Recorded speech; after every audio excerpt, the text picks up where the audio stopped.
¿Alguna vez te has preguntado qué tan cerca vive el verdadero terror, ese que no necesita máscaras ni escenarios oscuros, sino que respira y duerme justo a tu lado? El caso Watts, amigos, es un escalofriante recordatorio de que la monstruosidad, a veces, se esconde detrás de la sonrisa más dulce.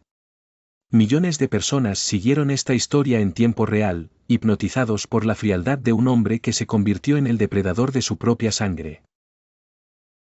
Y lo que les voy a contar, va más allá de los titulares. En los próximos minutos, vamos a desentrañar la fachada de una familia perfecta, a caminar por la casa donde se gestó la tragedia y a sumergirnos en la mente de un hombre que, de un día para otro, se convirtió en el monstruo más temido, el que habita en lo cotidiano. Prepárense, porque esto no es una ficción cualquiera, es el eco de un horror muy real. En Frederick, Colorado, los Watts parecían la familia perfecta, Chris y Shanann, sus hijas Bella y Celeste, y un bebé en camino. Redes sociales mostraban una vida idílica, llena de sonrisas y viajes. Shanann, vibrante, Chris, el padre y esposo ideal. Una fachada que ocultaba la verdad de un horror. En las redes sociales, todo era felicidad, sonrisas, fotos de viajes, abrazos, besos. La imagen de la familia perfecta. Shanann, una mujer enérgica, compartía su vida, su lucha contra el lupus y la alegría de su hogar. Chris, un tipo callado, se veía como el marido ideal, el padre cariñoso. Pero, amigos, esa perfección era una capa de pintura sobre una pared que empezaba a agrietarse. Por debajo de las sonrisas y los filtros de Instagram, algo se estaba pudriendo. No era de golpe, no, casi nunca lo es. Era una acumulación lenta, una erosión silenciosa de la confianza y el amor que se suponía que los unía. Chris, el esposo, había empezado a cambiar. Se había vuelto distante, callado. Shanann lo notaba, claro que sí. Las discusiones eran más frecuentes, las risas menos sinceras. Y hay un error que casi nadie menciona, pero lo veremos más adelante porque primero tenemos que entender que la presión por mantener esa imagen de familia ideal era asfixiante. Las redes sociales, en este caso, se convirtieron en un testigo mudo y un cómplice cruel de una farsa que se venía abajo a pedazos. Shanann había viajado a Arizona por unos días con las niñas, visitando a sus padres. Chris se quedó solo en casa. Y fue durante esos días, o al menos eso se dijo, que la grieta se hizo abismo. Dicen que el diablo encuentra el trabajo para las manos ociosas, y en la soledad de esa casa, sin el escrutinio constante, Chris Watts se permitió explorar sus demonios. O quizás, simplemente, ya los tenía dentro y solo esperaban el momento oportuno para salir. Cuando Shanann regresó el 13 de agosto de 2018, la atmósfera en la casa era diferente. La última persona en verla con vida fue una amiga, Nicole Atkinson, quien la dejó en la entrada de su casa después de un viaje de negocios. La historia se vuelve un laberinto de mentiras incomprensible. La fachada de felicidad se desmoronaba. Lo que ocurrió después, en esas primeras horas de la madrugada, es algo que nadie, ni siquiera los investigadores, lograron reconstruir con una precisión absoluta al principio. La desaparición de una madre y sus dos pequeñas hijas. La mañana del 13 de agosto, la preocupación empezó a crecer. Nicole Atkinson, la amiga que había dejado a Shanann en casa, fue la primera en dar la voz de alarma. Shanann no respondía a sus mensajes, y eso no era normal en ella. Era una mujer que siempre estaba conectada, siempre atenta. Nicole fue a la casa Watts, y al ver el coche de Shanann en la entrada y el cochecito de bebé en el garaje, pero sin rastro de nadie, supo que algo andaba mal. Tocó la puerta, llamó a la policía. Y aquí es donde Chris Watts empieza su macabra actuación. Cuando los agentes llegaron a la casa, Chris estaba ahí, tranquilo, demasiado tranquilo, diría yo. La cámara de la policía grabó cada momento. Chris, con una expresión de supuesta preocupación, ofreció su ayuda. Les abrió la casa, les mostró las habitaciones vacías de las niñas, la cama deshecha de Sanaan. Les dijo que Sanaan se había ido con las niñas, pero que no sabía a dónde. La calma en su voz, la forma en que evitaba el contacto visual directo, eran señales, no tan evidentes. La escena en la casa era extraña. Las llaves de Sanaan estaban en la encimera, su teléfono también. Su cartera. Todo lo que uno esperaría que se llevara si se marchaba voluntariamente. Pero Chris insistía en que no sabía nada. Su coartada era débil, llena de contradicciones que empezaron a levantar sospechas. Por ejemplo, en un momento, sugirió que Sanaan podría haber llevado a las niñas a casa de una amiga, pero no recordaba el nombre. Pequeños detalles, casi imperceptibles, que se acumulaban.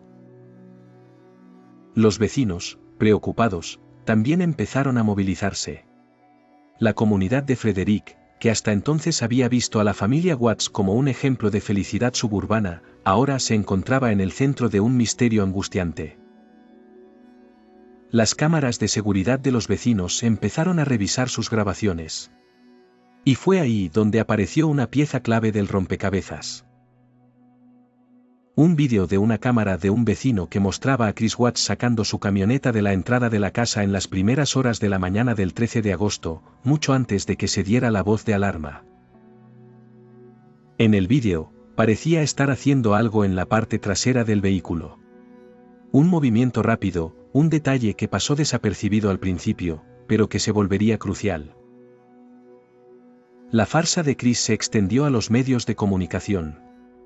Apareció en televisión, con una voz temblorosa, pidiendo a Sanaan y a sus hijas que volvieran a casa, que las extrañaba, que las necesitaba. Si estás ahí afuera, por favor, vuelve a casa, suplicaba. Su actuación fue convincente para muchos, pero para otros, especialmente para los investigadores, la historia no cuadraba. Su lenguaje corporal, la falta de una emoción genuina, y la forma en que repetía frases hechas, indicaban un patrón de engaño. Pero hay algo que no se dijo lo suficiente en los reportajes. La presión mediática y social sobre Chris Watts era inmensa. Lo observaban, lo juzgaban. Y esa presión, en lugar de romperlo, parecía solidificar su actuación. Era como si la atención pública le diera un guión que él seguía al pie de la letra, esperando que su mentira se hiciera realidad por el simple hecho de repetirla. La gente se volcó en redes sociales, compartiendo las fotos de las niñas, clamando por su regreso. Mientras tanto, el hombre que pedía su retorno, era el mismo que las había silenciado para siempre. La policía, especialmente el FBI y la Oficina de Investigación de Colorado, FBI, no tardó en darse cuenta de que algo andaba muy mal con la historia de Chris Watts. Su comportamiento era lo opuesto a un esposo desesperado.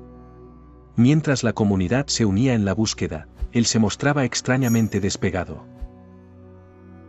Ya saben, hay algo en la mirada de un culpable que, por mucho que intente esconderla, siempre lo delata. Los investigadores empezaron a recolectar pruebas. Revisaron las cámaras de seguridad de la casa y de los vecinos con más detalle. Esa camioneta de Chris saliendo de madrugada no era un detalle menor. Era el inicio de una pista.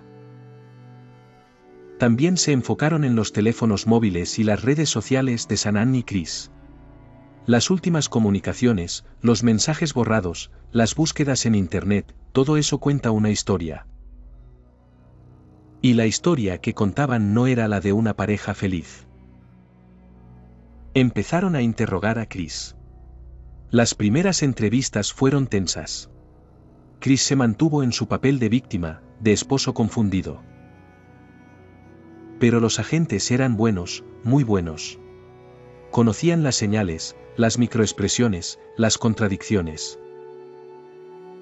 Le hicieron una prueba del polígrafo.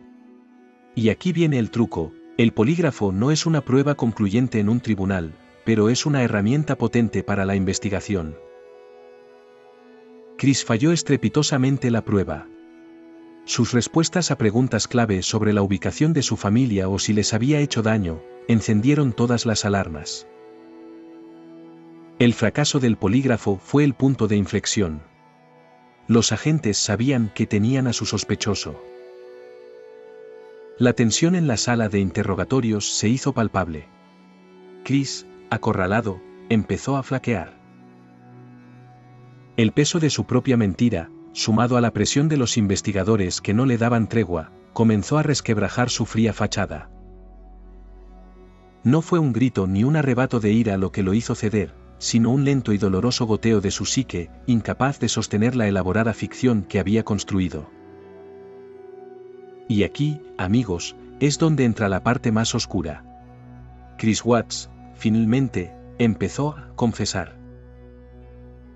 Primero, una verdad a medias, un intento desesperado por minimizar su culpa. Dijo que Sanaan había asesinado a las niñas después de una discusión sobre el divorcio, y que él, en un ataque de furia, la había estrangulado. Una historia retorcida, diseñada para pintar a Sanaan como la villana y a él como el defensor de sus hijas, aunque fuera a costa de su vida. Pero los investigadores no se tragaron esa patraña. Sabían que no cuadraba, que la secuencia de eventos, la psicología de Sanaan, todo lo desmentía. Lo presionaron más, le mostraron las inconsistencias, lo confrontaron con la evidencia de las cámaras de seguridad y las llamadas telefónicas. Sabían que había algo más. Y esa persistencia, ese negarse a aceptar una versión tan burda de los hechos, fue lo que finalmente lo hizo quebrar. Finalmente, Chris Watts confesó la horrible verdad. Admitió haber matado a Sanaan en la casa. Pero el horror no terminó ahí. Reveló que había transportado los cuerpos de sus hijas, Bella y Celeste, junto con el de su esposa, hasta un remoto sitio petrolífero de Anadarko Petroleum, la compañía donde trabajaba. Un lugar desolado, donde creyó que sus secretos permanecerían ocultos para siempre. Fue ahí donde los cuerpos fueron encontrados días después, Sanaan, enterrada en una tumba poco profunda, y las pequeñas Bella y Celeste, metidas en los tanques de petróleo crudo. La crueldad, la frialdad de ese acto, superaba cualquier ficción. Lo macabro de todo esto, y es algo que siempre me ha helado la sangre, es la precisión con la que Chris llevó a cabo su plan y luego el cinismo con el que trató de ocultarlo. Los detalles forenses que emergieron después fueron escalofriantes, los cuerpos, la forma en que fueron desechados, la ausencia de cualquier señal de lucha en la casa que él afirmaba que había ocurrido. Todo apuntaba a un acto premeditado, a una decisión fría y calculadora, no a un arrebato pasional. Con la confesión de Chris, el mundo se estremeció. La imagen del esposo preocupado se desvaneció, revelando a un monstruo. La historia de la furia por un supuesto asesinato de las niñas por parte de Sanaan se desmoronó por completo ante la evidencia. Los detalles forenses que emergieron eran macabros y confirmaron la frialdad de su crimen. Sanaan había sido estrangulada en su propia cama. Luego, Chris, con una calma aterradora, cargó los cuerpos de sus dos hijas pequeñas, Bella y Celeste, aún vivas, en su camioneta, junto al cuerpo de su esposa. Las condujo hasta ese remoto y desolado sitio petrolífero donde trabajaba. Bella y Celeste, esas dos luces vivas, fueron las últimas en morir. Las metió en los tanques de petróleo crudo, uno tras otro, mientras ellas imploraban por sus vidas. Se dice que Bella, la mayor, luchó, intentó salir, miró a su padre, a ese hombre que se suponía que las amaba, con una súplica que le debió congelar el alma, o al menos, lo que quedaba de ella. Celeste fue la siguiente.